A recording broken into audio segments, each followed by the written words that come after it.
tribunal, après en avoir délibéré, rend sa décision, donc déclare Madame Sophie Julie et Monsieur Jacques Maillard coupables des faits de dénonciation calomnieuse et de dénonciation mensongère à une autorité judiciaire ou administrative entraînant des recherches inutiles.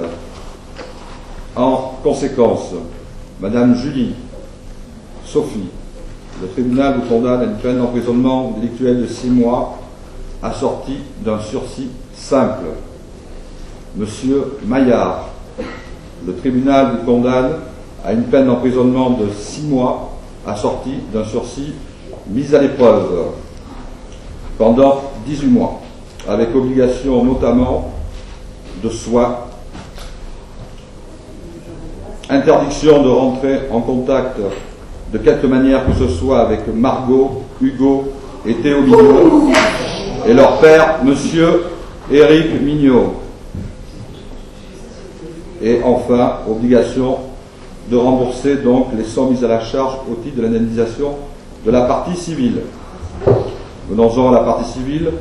Reçoit Monsieur Mignot Éric dans sa constitution de partie civile, condamne solidairement Madame Julie et Monsieur Maillard à payer à Monsieur Mignot la somme de 12 000 €.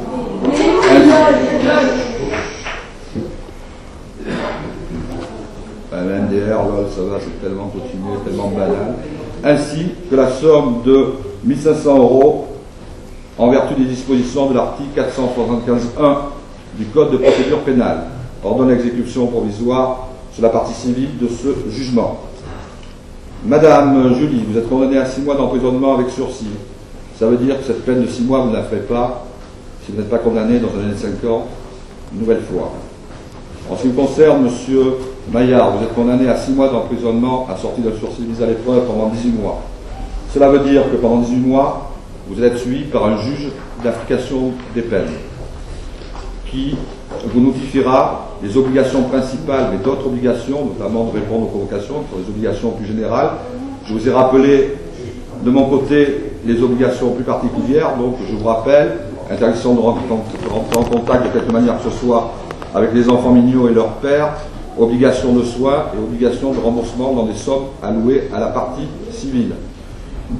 Donc vous serez convoqué dans quelque temps par le juge d'application des peines qui vous notifiera donc ces obligations à nouveau et vous aurez obligation de les respecter, et ce pendant un délai de 18 mois.